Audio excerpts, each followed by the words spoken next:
Sa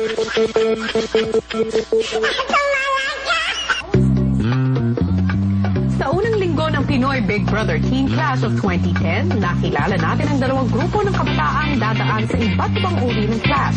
Ang mga villa housemates na pamang mga sanay sa simpleng pamumuhay. At ang apartment teens na nakagis na naman ang komportableng buhay. Pero sa unang clash pa lang, nakalamang agad ang apartment teens. Sa mga sumunod na araw, patuloy pa rin ang pagkatalo ng villa housemates. Kayo, apartment housemates, ang panalo. Perfect sila. Sinure ba tayo ng ganun-ganun yan? Nangangahulugan na isa sa inyo ay maaaring magpaalam sa aking bahay. Uy, next time bawi na tayo. Huwag na tayo magdaldal na. Pansin ko ang dami natin daldal kakanina. Lalo din ako. Bida naman sa umpisa natatalo. Nakapagdesisyon na sila kung sino para sa kanila ay hindi karapat-dapat na maging teen housemate. Napili po naming hindi karapat-dapat na maging teen housemate ay si Shay po. Nang malagay ang bagong kabarkada sa alanganin, ang mga villa housemates nakiusap na kay Kuya. Pwede po bang gumawa po kami ng iba pong bagay para po ano lang? Save Ate Shay. Opo, na wala pong mawawala po sa amin. Nagpasya na si Kuya na bigyan ng pagkakataon ng villa housemates na iligtas si Shay. Matapos kausapin ng apartment teens, napagdesisyonan ni Kuya na maglalaro ang dalawang bagong barkada ng water volleyball.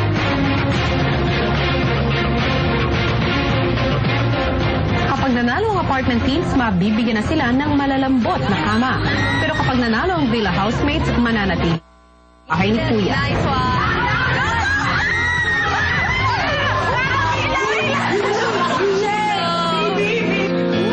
Important yung pinaglaban nila. Pero, ayun, basta at the end po, we did our best and we had fun. Winning is not everything po. Sometimes, parang siguro po nandun din po yun kung ano po yung pinaglalaban mo.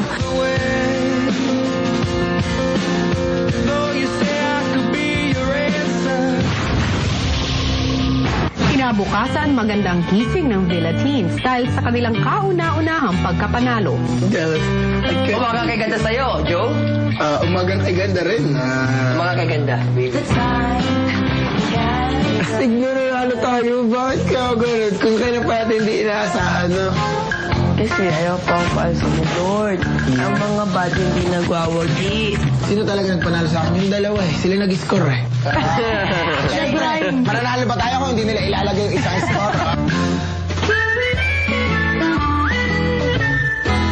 Inspirado nga ba ang gising ni Yong dahil nasa kanya pa rin ang panali ng buhok ni Trisha?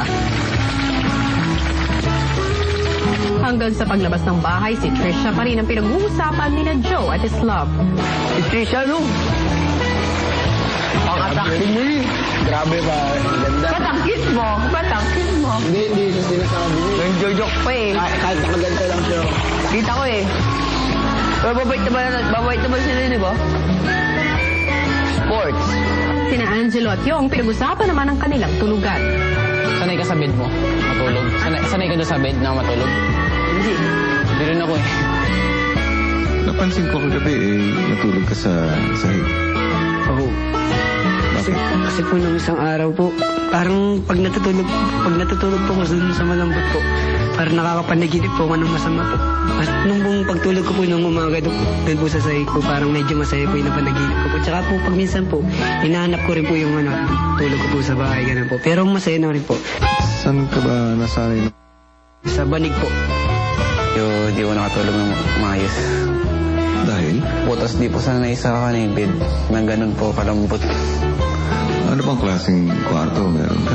Yung kwarto po lang namin sa boarding house, maliit lang po yun eh. Maliit po. Tapos may isang deck po. Ay, yung unan lang po, unan. Mga unan. Na manipis, walang manipis na po. Naninibago lang po ako eh, sa higaan.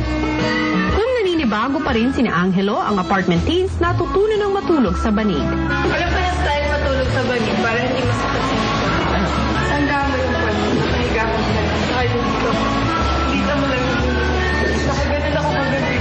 Para may art na nakagabi. Ang ibang housemates nasanay na rin. Ako, comfortable na ako sa banig. Nasasanay na nga.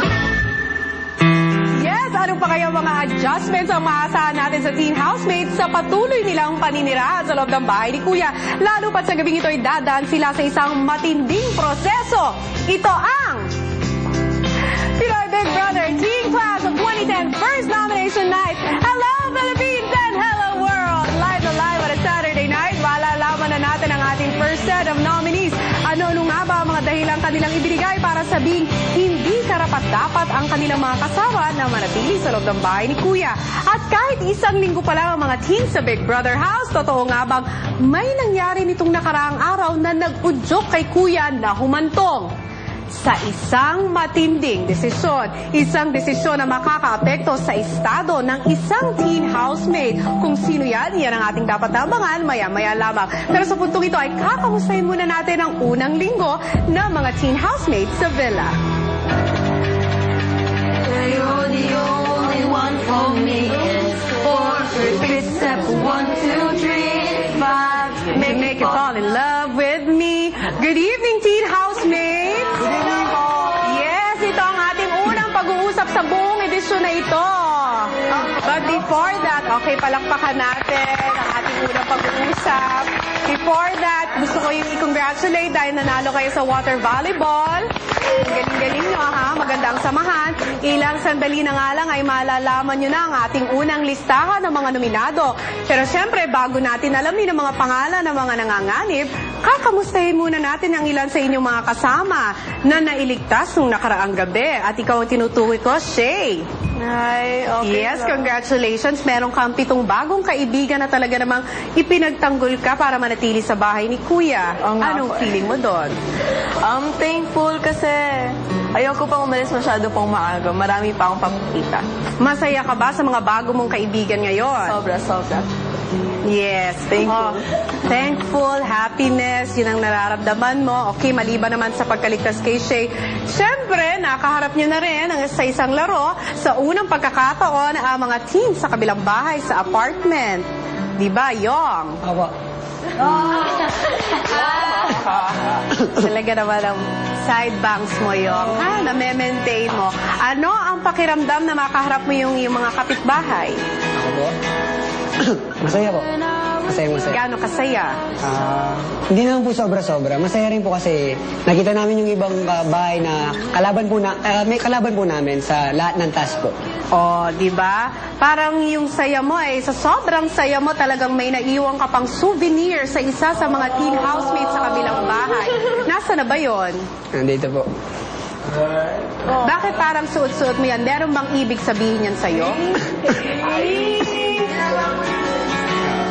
Sabihin mo nga kung sino may-ari niyan? Si Trisha po. Oh, bakit suot mo yan ngayon? Ay, remembrance po sa kanya. Remembrance. O sige, tatanggapin ko muna yan sa ngayon. O, eto naman ang tanong ko, ano naman kaya ang inyong mararamdaman kapag isa-isa ko ng pinangalanan ang mga nominado sa gabi ito?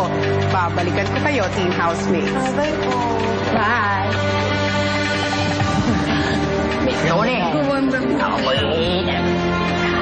Okay, sino-sino nga kaya ang mga nominado sa villa at sino-sino rin ang nanganganib na mapalabas sa apartment? Malalaman niyo ang lahat yan sa pagbabalik ng Pinoy Big Brother Teen Clash of 2010.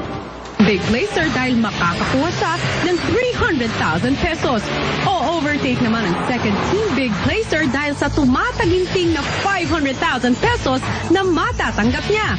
Hindi lang yan, lahat sila'y makakatanggap rin ng Sony Vaio laptop. Pinakahataw naman ang Team Big Winner dahil sa mapapanalunan niyang 40-inch Sony LCD TV. Asian tour for 2 in 3 key destinations, including Hong Kong, Thailand, Singapore. All expenses paid from Jack. 1.5 million worth of complete crystal clear water store franchise from SolarX. 3 million condo unit at J Tower 1 from Globe Asiatic. And a heart-raising 1 million pesos. Super bilis ng pag-asenso. Super hataw sa saya sa finish line ng Pinoy Big Brother Teen Clash of 2010.